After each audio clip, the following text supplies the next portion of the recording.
All right. Welcome, everyone. We are looking at the Peace Pilgrim and studying her life. And actually, this last Sunday here in Santa Barbara, Swami Medhananda gave a lecture called Peace Pilgrim, the American Vedantin. A wonderful lecture about her. Uh, he's such a scholar. It really brought in some wonderful points. But here we are looking on the chapter called Thoughts to Ponder. So these are just going to be some little tidbits, little things you'd find in a junk drawer of a wise person. She starts off, she says, there is no glimpse of the light without walking the path. Ooh, she's raising the bar immediately. There is no glimpse of the light without walking the path. You can't get it from anyone else, nor can you give it to anyone. Just take whatever steps seem easiest for you. And as you take a few steps, it will be easier for you to take a few more. I can't endorse this enough from my own experience. It's absolutely true that, yeah, just start. That's all. That's all. Just start. And by starting, I mean start a dedicated practice. Make sure twice a day you never miss it. And you're just really dedicated to it and nurture it. Nurture it like it's your best friend. And I promise you, at first it may seem like, oh, it's so hard. Oh, you can't do this, right? You'll want to quit, or don't. Just for at least 2 weeks, keep the rhythm. Keep the rhythm. After 2 weeks, it'll be a lot easier. And then if you keep it from there, Mother's going to take you all the way to realization. And if you've got a dedicated practice and you're being sincere and earnest, she'll start throwing stuff right in front of you. So don't be shy. This the you know It's so funny because religion falls in that category where it's like it feels like it's something you have to believe. Like like it's a practice for fools. That there's really nothing there. It's all head space and head games. A means of controlling you, whatever. All these things I've heard over the years. Uh, but I can tell you, it's not true. That it's demonstrably real to the practitioner. What she's saying is exactly right. If you walk the path, if you do the practice and you go forward, you will get results. Just know that to be at peace. Don't know that to go on a quest for it. Just know that, be at peace, and start a practice. Right? Don't have any expectations, don't have any directions. Just start a practice of sitting in the presence of the divine, chanting your mantra if you have one, and just trying to empty everything else out of your mind except for the thought of God. And it leads to bliss. It leads to joy. It leads to a beautiful experience of walking the planet. And since you're here, it might as well be beautiful, right? Because it can certainly be. Uh, I've been on the other side also. I mean, this life can be hard. This life can be mean. It can be relentless, and if you start getting that lonely kind of feeling, it can really bring you down. And so be bold, uh, because loneliness is cured by this same practice. So yeah, so you can't get it from anyone. So the practical is just take whatever steps seem easiest to you. Just start. That's what she's saying, right? To do the easy bits first. And for me, when I started, I tell everybody, my first practice for the first almost a year was 2 minutes twice a day. Because my teacher told me, she said, pick an amount of time that you won't miss. Something that you can be steady on. Because the first thing you want to do is establish the habit of practicing. And so I decided on 2 minutes. And when I told her, she didn't grimace at all. She's like, okay, very good. So 2 minutes every day at the same time in the morning and at the same time in the evening, every day, do not miss it. And I was like, okay. And you have to be careful though, because I ended up in a monastery. So there's no guarantee. If you start this practice, you might end up in a habit. just, just letting you know. When you know your part in the scheme of things, in the divine plan, there is never a feeling of inadequacy. You are always given the resources for any situation, any obstacle. There is no strain. There is always security. And this grows as you go, I think. This grows as you go. Uh, and I really think that the part that is the kindest, shall we say, the part that's the sweetest is the grace of God. And I think after you start accepting it and daring to believe such a thing, uh,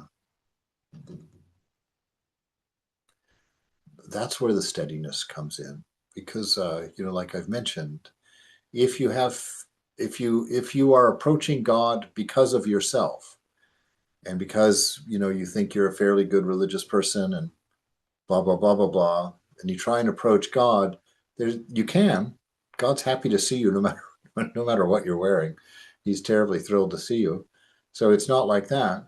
But it is a matter of how long are you able to stay in that state, because the mind is going to be constantly changing. And it's the mind that you're using to approach God when you're in ego space like that. And so it's very hard to stay focused. It's very hard to discipline yourself. And so we have to switch our sense of permission from ourself to God, as if God is the security guard that has just let you in the gate. Yeah, you go on in. That's all right. I don't need to see it. Go ahead. Right? So he lets you in. And so you're there at the whole party and people are like, "Oh, can I see your ticket?" You're like, "Oh, I don't have a ticket, but the security guard gave me special permission." Right? And so I'm here. So you know that you're there, and that you're there legally, and you're there, you belong there, and all is well there, right? Why? Because you've been given a special privilege, a special access, right? Of course, anybody that asks gets that same special privilege. But don't worry about that. Let them in. That's all. And so, sit with God, and when you start feeling any of that insecurity, just let go of it. Just remind yourself, "Oh, I've got a ticket. I'm here by grace." You know. So remind yourself like that. So there's never a feeling of inadequacy. This is true. If you're walking the walk. How can I say those two things together now? I realize I just sort of contradicted myself there. Well, I think it's because that switching of your confidence from yourself to God's love uh, is a process. It's a process of moving into that and having faith in that. And during that time to develop that faith, it's pretty important that you obey the yamas and the niyamas. Pretty important that you obey them, because that will be your steadiness initially. It also allows you to see, frankly, because if you're cutting corners on the yamas and niyamas or not taking them too seriously, you won't be able to see. Um, you know, uh, it's somehow the a person who's practicing that clarity comes from your purity meaning loss of me and mine. And yeah, so it's very, very serious, because if you start the practice and you're expecting results and you're not being serious about the renunciation and the discernment parts of your life, um, you'll have some fun here and there, right? Because God's a delight no matter what. But you won't quite be able to give yourself permission to let go, because you'll always know that there's a part of you that isn't on board, that you're hiding something. You know what it's like? It's like that woman in the gospel who dances with one raised arm. Remember, she goes over to her friend's house who's a weaver, and her friend has all these colored threads sitting on the counter, and her friend goes out of the room for a minute. And she, in temptation, grabs one of those beautiful colors, big spools of thread, and tucks it under her arm to steal it. And so her friend comes back in the room and sees that one of the spindles of colored thread is missing, but she doesn't want to accuse her friend of stealing it, right? So she concocts this thing where she turns on some music and she says, "Let's dance." And so the woman's, so she's dancing with both her hands up, raised up, going around, and the other woman's dancing like this. And she says, "No, no, not like that, with both your arms raised up." And she says, "Oh, I don't know that kind of dancing." so, so you see, you'll be that woman with God. God will be wanting to dance with you, wanting to have a wonderful meditation with you, and you will know that you've got something to hide. You know that there's something not in full integrity with you, and so you'll be trying to dance with God like this. Which I would like. I think that'd be funny to watch, but it's not enjoyable, not as enjoyable as freedom. And so do your practice and stay pure. It hurts me to say that because it comes out in the old, within the old Christian context that it came out when I first heard things like that. It always sounded somehow sycophantly saccharine to me, or something, to talk about purity. Because it was always sexual that they were talking about. Purity always meant you're not having sex, to that. And purity is so much bigger than that. God is not focusing on your sex life. God is focusing on your heart life. And purity has to do with selfishness, right? Unfortunately, the main drive behind sex, of the sex drive, is selfishness. You want that pleasure, and you want to use that person for pleasure, right? And in the process, you may give them pleasure too, but nonetheless, it's if you discern. A lot of people don't like to hear this stuff because they're like, "No, it's beautiful." It's and it is. I'm not arguing all that. It's not an evil thing in and of itself at all, right? But it's also something that can be transcended. There are higher and more beautiful experiences of being that you can have in the divine that don't go away, and that you won't have to work nearly uh, as hard to find opportunity. You can always sit down and be with God, be with the divine. And so take it seriously and take your life seriously. Follow the yamas and niyamas, the non-violence, the self-control, the kindness, the non-anger, all of those things that we all know from religion. So follow those, do your practice regularly. And what she says here is absolutely a beautiful truth. You will find security. You'll find confidence in God. You'll find strength. You'll find that you, in time, because I had this happen. I'm so embarrassed, you guys, because I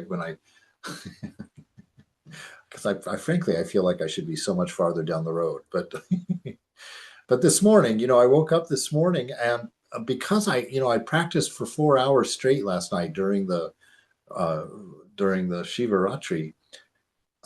When I woke up this morning, I was so excited to sit again because my sit was so beautiful last night, and the time, I can't believe.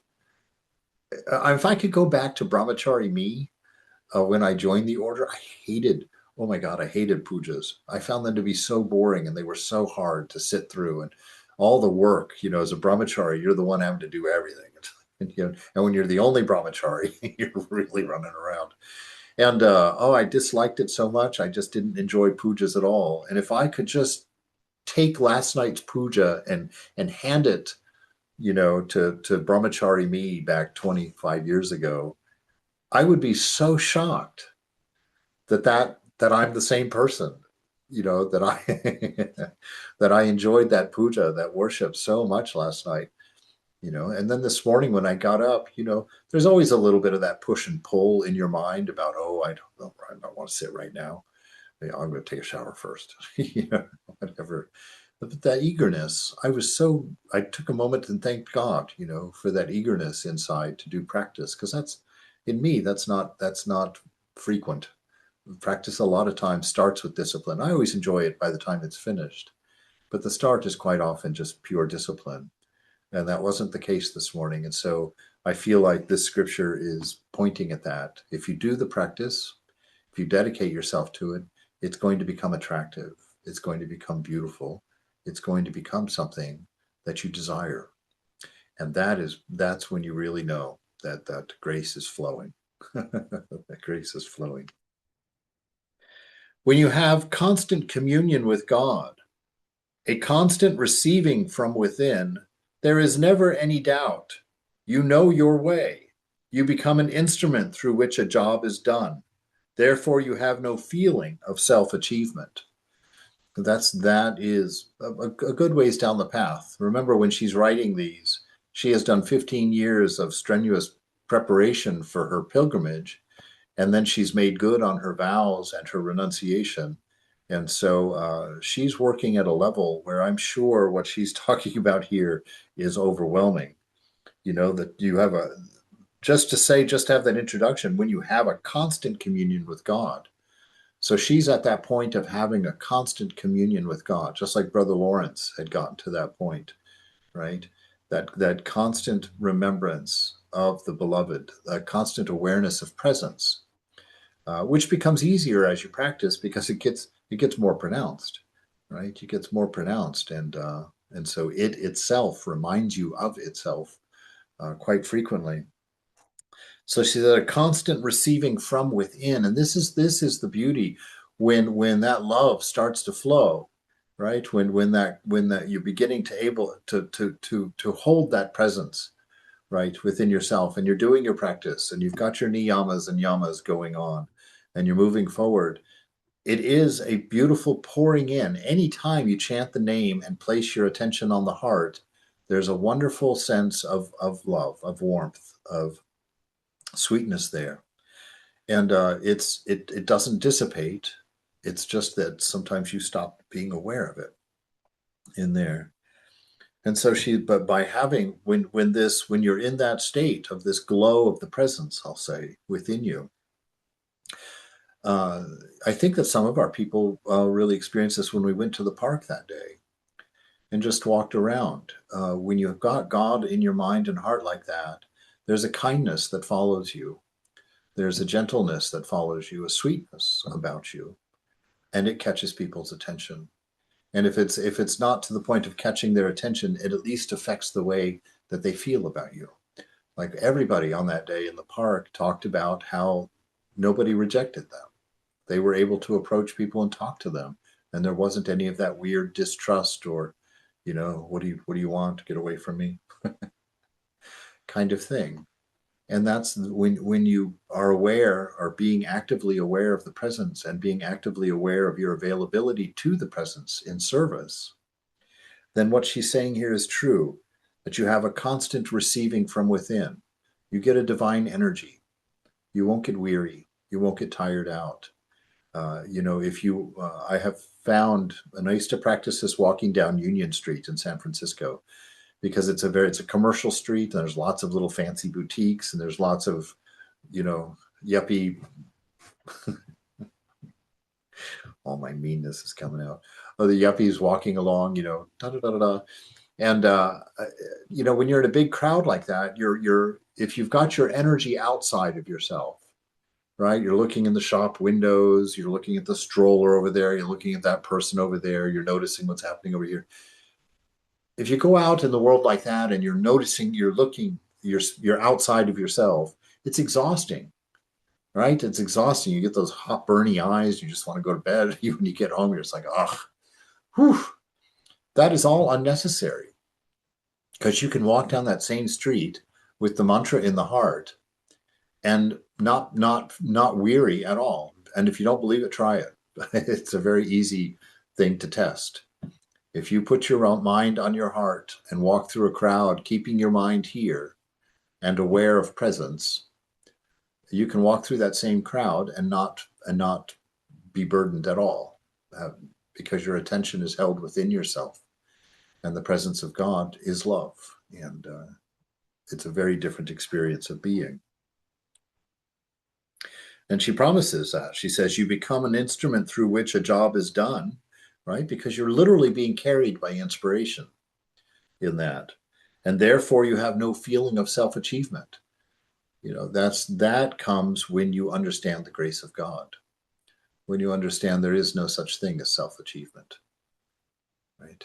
It's all God achievement, all of it, down to the simplest thing, even the 2 minutes. That was pure grace that you were allowed that. Holy Mother says, if your mantra occurs in your mind, understand that that is a sign of grace, right? So if the thought of God comes to you, know for certain grace is with you, right? And so hold on to that. The spiritual life is the real life. All else is illusion and deception. Only those who are attached to God alone are truly free.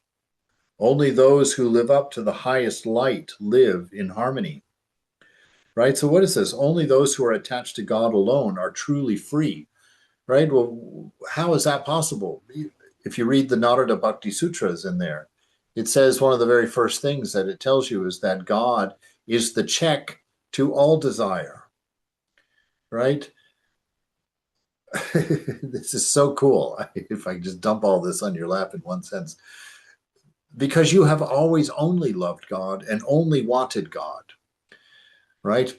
But God gets reflected in all of these things that are God, right? The pictures on the wall, the bed in the corner, the window behind me, the glasses on my face. Everything is divine. Everything is made of Brahman, And so I'm touching this. It's like Brahman doesn't have to be abstract. Brahman is what becomes a pair of glasses. Brahman is what becomes a chair. Ooh, and now I've got 3 buds on my beautiful little flower here, if you can see. Hey. God, Brahman is a flower. And, I was doing that exercise for a while in the mornings, getting up and stroking the bed and trying to express my love to Brahman, to God. And anything that you're touching is Brahman. So if you touch it with that awareness, it's a very different experience of life. If you see yourself as walking in God, God everywhere, becoming everything, right? That's the reality. You have never seen anything but God. Anything else that you've seen besides God has been delusion. It's been illusion for you. There is only God. And why can't we see that? Because egoism is the veil that blocks it from you. If you have an ego, a sense of self and you're feeding it by doing what you want all the time, that is blinding. Why? Because doing what you want is not the definition of freedom. When you're doing what you want, you're just being led by the body or the mind. The mind wants a cookie, the body wants a milkshake. You have to run and get them, and you have to get the right kind, and you have to get it fast enough so that you don't disturb your mind. Right? If you look at to the degree that the body and mind require your service constantly, then you understand slavery. And being able to do what you want is nothing but open slavery. Because you, the true self, have no desire. You need nothing. You're content. The soul is content. The body mind is hungry and thirsty, cranky. May I ask a question here? Yes. So, right, of course, our life is just basically satisfying our cravings, right? So, Can how be. do you have a lay life which is wholesome of a lay person, right, who is not a monastic, obviously, that is structured in a way that is not just 100% satisfying cravings? Well, one, stop it. No, but I mean, right, but you have to first recognize what's really cravings and where is their line between cravings and necessities, let's put it this way. And Yeah. Well, necessity, yeah. The cravings and necessities are two different things. Cravings, there's always a particular that the body's wanting. Necessities, the body's like, I'm hungry. And you give it oatmeal, or you could give it a piece of spinach, or you could give it a steak, whatever, and it'll be fine because it's hungry. But if the body's like, I want a ribeye with a baked potato and lots of butter and sour cream on it, and oh, I hope I can get those baked beans again. When it gets particular like that, and you have to go to a particular restaurant or drive across town to a particular place for a particular food, that's when you're not doing necessities anymore. that's that's when you're that's when you're indulging desires. What about other aspects of daily life? Could you comment Well, on them?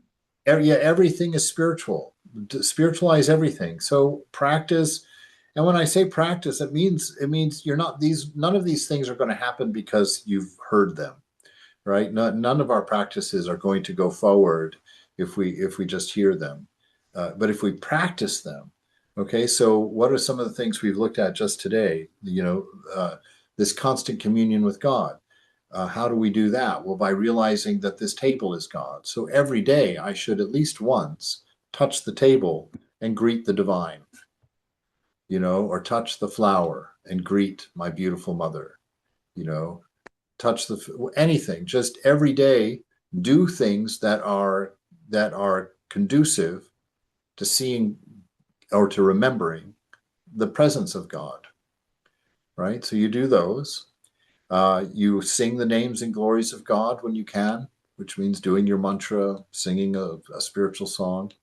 You do unselfish service, karma yoga. So anything that you do, don't do it for its inherent purpose, right? That you've assigned to it. Well, if you've assigned it, it's not inherent, but you know what I'm saying. That see everything is done for God, right? And Mm. have that in. Ramakrishna says that selfless acts of service and singing the names and glories of God are the way to get to devotion and love, right? And then just reminding yourself that all you see is God and that everything you do is offered to God. Those are practice points. So just come up with ways of not forgetting, right? Maya has two powers. The ego has two powers over us. What are they?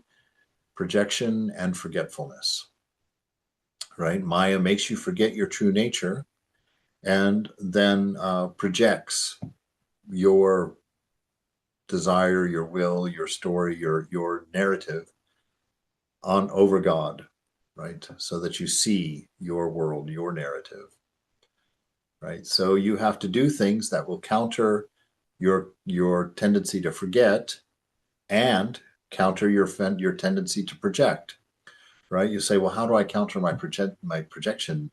I don't even know what that is. The best example of what projection is that let's say uh, oh, let's say you're talking to your senior swami, and he gets a weird look on his face for just a second. You say something, he goes, and then moves on, right? If you create a narrative about what he was thinking, if you create a narrative about what he meant by that, you're projecting, right? Projecting is when you think you know something you don't know, or you assume you know something you don't know, right? That's projecting.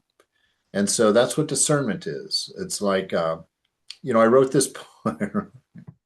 This is a little edgy, I guess, maybe. But anyway, I wrote a poem one time sitting on top of a hill in San Francisco. And I was sitting on a rock and I was watching these two women climb up the hill together. And they were having fun and they were laughing and they were just catching my attention because they were seemed like a very nice couple of women. And so I wrote this poem, and in this poem, I wrote this poem about these two lesbians walking up this hill and enjoying their relationship, right? And after I wrote the poem, I was looking at it, I was like, dude, you don't know. You don't know anything. You saw two women scrambling over a rock up the hill. Well, lesbians, where did that come from? Relationship, enjoying it? Where is all this coming from? It's just all made up, right? And so to fight this very natural tendency to project on people, you have to become aware of what you don't know and don't know it. Just leave it at that. I don't know. I don't know who these people are. I don't know what the story is. I don't know if Swami looked at me like that because he thinks I'm a terrible monk, or if he looked at me like that because he had a moment of indigestion. You know, you have no idea. And life can get quite harrowing. And your security, your confidence and your security are going to be a mess if you're walking around projecting what everybody's thinking or what everybody's saying or what's behind your back. I really had to deal with this when I first got into this new posting here because the convent lives down the hill. I'm never over there. I'm not a part of any of their conversations. I'm not a part of their planning. I just get notes of what needs to be done or mentions of what I can help out with. And for the first month, I was constantly trying to figure out, well, what are they thinking? Do they want me here? Am I doing all of my tasks all right? Have I gardened enough? Have I, and it was very stressful the first month because of that, and because I was sort of convinced that they didn't want me here. so, and so I was reading everything from that perspective, and oh, it was terrible. And finally, one day, I stood down and just was like, dude, you don't know any of this. Once again, you know, you don't know any of this. It's okay. There we go. And so, just backing that off, and then letting my ego divest from it. It's like not only do you not know what they're thinking and saying and doing, they're not the ones running your life. God is running your life. So let's put our mind on her. Let's not worry about what's going on down the hill. Let's wonder what's going on here. And let's put our mind here. And let's find our peace on something that's stable. The love of God. I don't have I don't have to put my peace build my peace on uh, something that I don't know or that constantly changes. So this is actually the projection is very autopilot. I mean, it keeps coming. It's that's very good that you said that, but that autopilot is the danger. That's when projection happens, and that's when forgetfulness happens. Is when we go on autopilot, which is ego space, where we're But just how do you practice then? How do you you have to be aware, right? yes, Always yeah. aware. Right. And so you start the path, start your meditation, start your watching yourself. And this is the important part. Work with your guru if you need to, if you have one. If not, just sit there and think, how can I remind myself about God as many times as possible today as I can? How can I do it? And so you might say, well, okay, where do I wake up in the morning? I wake up right there in my bed. I said, okay, well, on the wall right there, we're next to where you wake up. Put the Gayatri mantra on the wall there. When you get up, make it your practice to read it before you get out of bed in the morning. All right, and there you've got to start. All right, where do you go next from there? Well, I go brush my teeth. Okay. Well, why don't you put a nice little plaque with a beautiful scripture on it? Thou art that, or God is in love with you, or some little thing above the mirror. While you're brushing your teeth, you can read that, or something that says you're brushing God's teeth. I've done that a few times. You're brushing God's teeth, right? Which makes it a very fun kind of experience because it's true. You are. And that will remind you, and you'll probably brush them the best you've ever brushed them. Right. And so then you go, well, where am I next? Well, then I'm going into the shower. Okay. Well, why don't I just put a picture of Thakur in the bathroom or somebody might be really troubled by that. Don't think about it if you are. Or put a scripture on the shower stall or on the put a heart on your shampoo bottle, whatever it is. Okay, then I go from there. I go to the breakfast table. Okay, what can I do at the breakfast table? We'll get placemats that have beautiful scenes and inspiring scriptures on them. Okay, well then I go from breakfast to where? Well, to read. Okay, well, I'm reading the gospel, so that's self-helping, right? And so just go through your day like that. Make plans. Think about it. This is the purpose of your life, is to find God, right? And so start the walk. That's what she's saying. And in your earnestness and sincerity, you're going to come up with all of these other methods for just helping yourself remember, right? There was a time where I was interested in lucid dreaming, right? And so with lucid dreaming, it's a practice of a Buddhist sect that I've heard from. And when they fall asleep, uh, they have little well, like one guy was saying that he used to wear these little things that laid on your eyes to teach you how to lucid dream. So when your eyes start that rapid eye movement that happens, I think just before dreaming or during dreaming, I'm not sure. But this little thing that they put on their eyes, he bought it at Sharper Image if you're if you were in the market. So he had put them on his eyes, and when that rapid eye movement would start, the machine would flash three bright flashes of an LED, which were on the underside of the thing you had laid on your eyes. And so when you were sleeping, you were trying to train yourself aware to be aware in the dream of three flashes. Now, the dream may represent it in some other way, but you try and tune in to the three flashes, and you try to get to the point where when you're in the dream, you're walking around, you suddenly see three flashes. You remember, hey, I did that so that I would learn to lucid dream. I must be dreaming right now.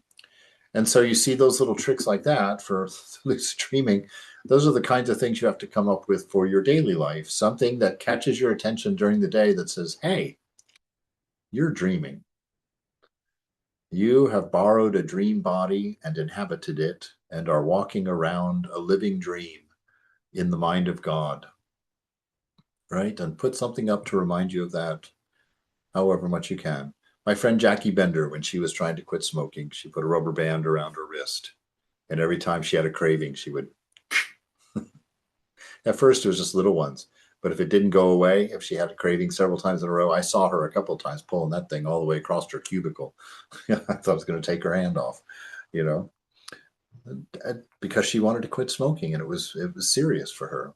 So she did a serious thing. Let realizing God become a serious thing for you, and you'll do it. Right? There's thousands of ways to train ourselves in a day, and just what was that great that great company that gave us that just do it, right? Because spiritual life is the real life. All else is illusion and deception. There's nothing else worth having. If you get God, and I don't mean this in a bumper sticker, you know, uh, kind of way. I mean this in truth. That God alone is real, and is the only thing that fixes the problems in your life that you need to deal with, and that this divine love that you carry within yourself, call it God or call it spirit or call it yourself or the universe, is a healing and transcending power that you have available to you as a gift of grace to go forward. And so use it and get serious about your practice. It's a hard question to ask yourself at the end of the day. If someone watched a video of my day today, would they see that realization was the purpose of my life? If someone followed you around with a camera all day today, would it be clear to them that the number one priority in your life was God realization? Right? And so that's not meant to make you feel guilty at all. It's just meant to help with awareness, right? If the answer is no, no problem. Fix it. Every moment is new. We get an opportunity to do the moment right at every turn. So that is grace. That the moment doesn't come with its own problems. You have to give it the problems, right? So every moment you're allowed to be free again. Let go of your attachment. Try something new. Work on something different. Say your mantra more. Right? Only those who are attached to God alone are truly free, right? Because God is the only thing that you have within yourself that is a counter to everything else that you desire outside of yourself, right? Only those who are attached to God alone are truly free, because God is forever, and God is, in at least in his highest aspect, unchanging, right? And so if you want to find something secure and safe, that's not going to go away, that's not going to diminish, that's not going to decay, the divine is your only option.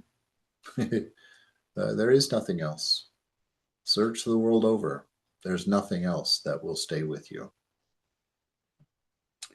Only those who live up to the highest light live in harmony, right?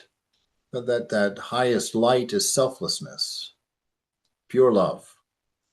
And those who have attained or can reach that level of pure love or that sweetness of presence, they naturally are in harmony, because love is their guide. Love is their law. And they measure what they're doing by whether it's being done with love or not, right? And so that will lead us to harmony. All who act upon their highest motivations become a power for good, right? Your highest motivations are all those motivations that are actuated by selflessness, by a love for others, by a concern for others. How do you develop a concern for others? Pray for them.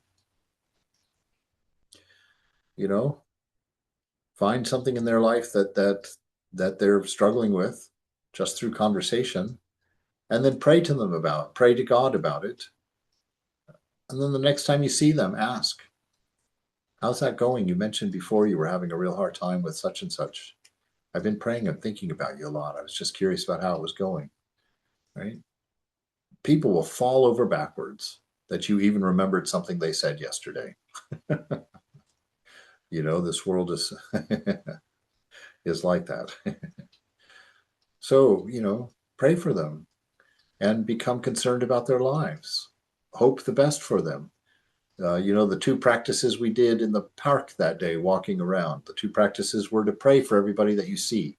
When you see somebody, pray a particular prayer for them, or alternatively, bless them. May you realize God today. Or may you have something bring you closer to love today. Or may you, you know, grow strong today. May you see a light today. May someone you love, you know, touch you today. It's just go around the world thinking positive things and sending them out to people as you see them. That will teach you love. That will teach you the nature of God. That will show you what the world really is.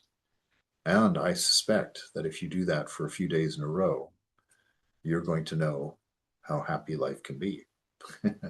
Because your soul, when it actually practices unselfishness, right, and loving, shines. It parties. It loves it, right? And your happy life becomes a byproduct of knowing God. It is not important that others be noticeably affected. Results should never be sought or desired. Ooh, very important, right? Very important. Uh, if you have expectations like that, you're setting yourself up for disappointment, because you don't know why mother's having you do things. You don't know what her purpose is for you. That's why in the park, when we were going around that day, you know, normally if you want to go take care of or go help the world or help society, you go look for homeless people to give $1 to, right? Presumptuous on every side. And so I didn't want presumption of ego. I wanted us to really be available, to be led by love, right? And so that was our prayer, our offering. I'm going to walk and exude blessing, and I'm going to keep my eyes open for any opportunity of service, right? We also get that from Peace Pilgrim. That's how she lived her life. And so this is another practice. Start doing that in that way, and you will grow in love and awareness of people. Yes. So do it without motivations, right? Do it without expectations. And others do not need to be noticeably affected, because the best effect is when it's deep and silent. When you touch somebody deeply, like that, the other day, I saw that YouTube video of that guy that was going to jump off of a bridge. And some guy thought something was up. And when he saw the guy start, he went over and immediately threw his arms around the guy and simply wouldn't let him go any farther. And, afterwards, that guy, they interviewed him later. He's like, I would have been dead. I wouldn't have had the opportunities that I've had since then. Right. So you don't know how you're touching people when you're kind to them. You don't know what mood they're in that you may have saved them from or given them a strength to endure. Right. So don't look or notice effects of your kindness. That's impure. Right. It's impure. So just do it and forget it, or better, do it and offer it. Right. And just keep going forward. Know that every right thing you do, every good word that you say, every positive thought that you think has a good effect. Know that. Right? Know that.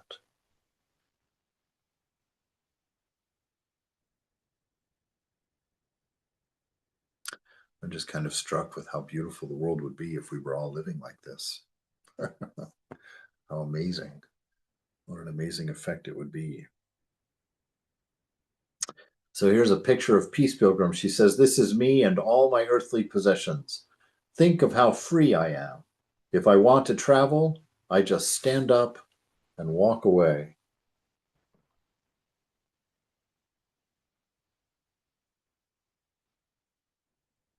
There you are. She would be a great picture to hang on your wall somewhere, to look at her and remember freedom. Remember what it is to be free. Few find inner peace, but this is not because they try and fail. It is because they do not try. All right? There's a lot of failure in spiritual life. And fortunately, there's a lot of grace. There's a lot of grace. And so take that grace and wrap it around you and give your best effort. Don't worry whether you fail or succeed. Just do your best effort and go forward. God is thrilled beyond words with any effort. Ramakrishna says, for every one step you take toward God, he's running 16 steps toward you. Right? So you're seeking each other. God's not sitting there in a tower waiting for you to find him. Right? He's out actively looking, actively planning, even in your life. If you just start, that's why all we have to do is start paying attention and not be forgetful, because God's doing the rest in the events of your day. Everything that happens to you is for your benefit. And those things that hurt the most are quite often for the deepest benefit and the hardest to accept, because it's hard to believe that bad things happen for good reasons. Right? But they do. They do. Mother breaks attachments, that's painful. Ends a relationship, that's painful. But it's always for the best. Right? It says that even in Romans 8:28. I think, goodness gracious, there's a scripture pulled up from 50 years ago. Romans 8:28, all things work together for good to those that love God. Right? All things work together for good. And so what a beautiful attitude to take for your life. Maybe always have a t-shirt on under your clothes that says all things work together for good. Remember this book written long ago, Why Bad Things Happen to Good People?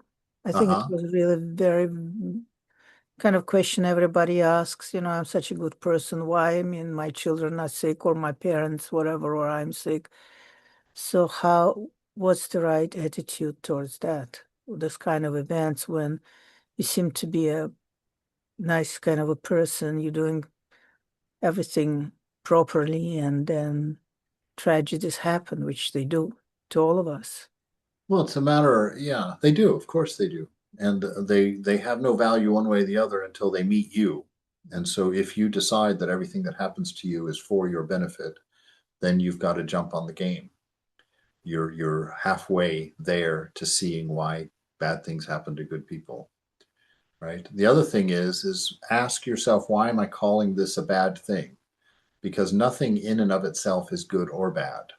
It's not until it reaches you that you make a decision or give it a value one way or the other. And so when someone dies, oh, why would that ever happen? Well, to me, not to be insensitive, and I'm not talking to anybody in particular, to be up to ask that question about somebody dying is one of the dumbest things in the world we could do, just to be frank, because everybody dies. Everybody, 100%, everyone in your life is going to die. How can we be surprised by that? You know, we should always know this is the way it is. Everybody's going to go. If it catches you by surprise, then be a little bit more aware, right? Understand it, accept it. It's a truth of life, and death is not a punishment. Death is not that's just not a punishment. It's not there to do anything in particular. It is the way and law of life in a body. It goes.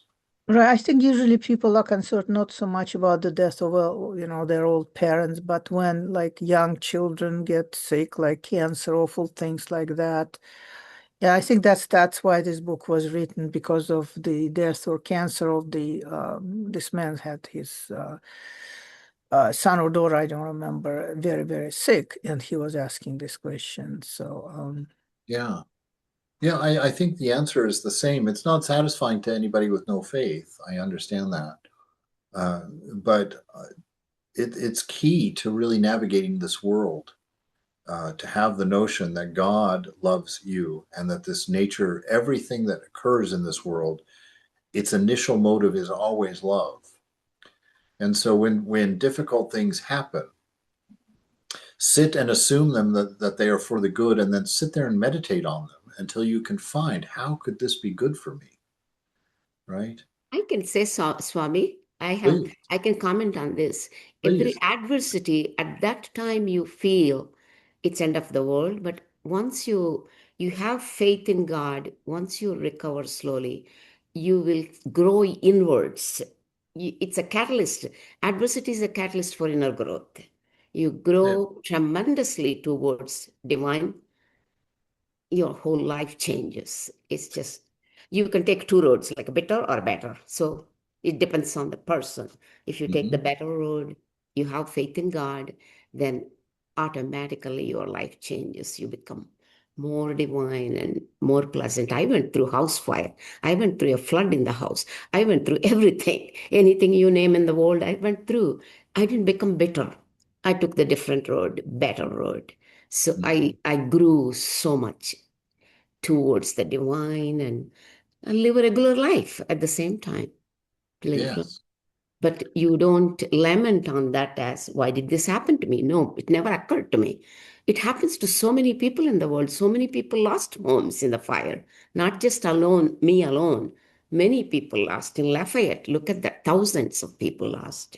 Mhm. So these floods will happen. It just maybe God sends these to people to make us grow inwards towards Him. That's how I looked at it. It depends on Yeah. the it No, depends and on the that's person. yeah. Well, that's it. Actually, not. It doesn't so much depend on the person because we're all That's what pretty it is. much pretty much in that We are divine beings, situation. right? Yeah. So for everybody, it's insisting on this is good for me. It's yes, it is. You lose You know, everything, then you you look at it, see you think your house burned down, like, oh, how could that be good for me? Well, it broke your attachment to at least 10,000 objects you exactly, had. exactly. It just completely, none of these signifies my life. That's It it. just has no value. You wake up the next morning and you say, look, I'm still here. I'm still Yeah. fully intact. I am myself. As long as we're alive, we can pick up our pieces and keep moving. Yes. And Yes, then things absolutely. don't have much value anymore. If it burns again, no problem. You are already detached, even though you have it in the house, but you're detached. You have it for usage, regular usage, but it has no value anymore. And not only that, but you know that you survived losing everything. And Exactly. so the next time it's not so much of a fear. You're like, yeah, Not at all. You're I can fearless. I can lose everything. Exactly. Yeah, and Thank so you. it's discernment like that. It's discernment like that. Yeah. So, and with children, it's you see, we judge things by what we like, and That also happens. I lost my grandchild. He was born and died within a week. oh So there you go. You go through all these. God had a reason for that.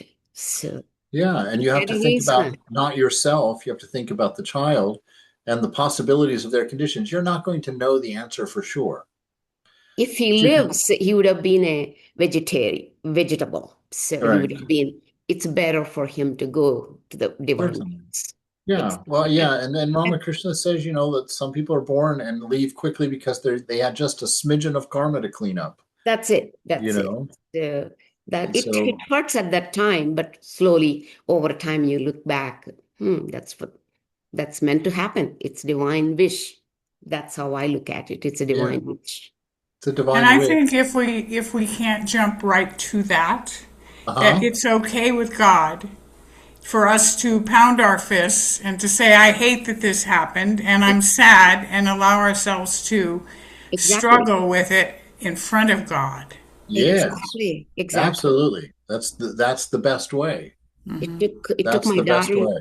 it took my daughter in a couple of years to recover from the Of depression. course. So it Right, does. of When you course. lose a Child. baby within a week, born 8 pounds 2 ounces, and Right, then he right. dies Yeah. within a week. It's a very And sad thing. so it was sad for all of us.